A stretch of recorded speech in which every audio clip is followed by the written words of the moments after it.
కళ్ళు కైపెక్కించే పోకళ్ళు కాటేస్తే కాదంటానా ఇప్పుడైనా వయసేమైనా సొగసేమైనా మరపించే మనసేమైనా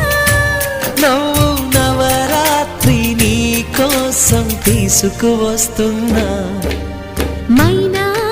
ఏమైనావే మన్మథ మాసం అయినా ఎంతైనా ఇది మెత్తని మోసం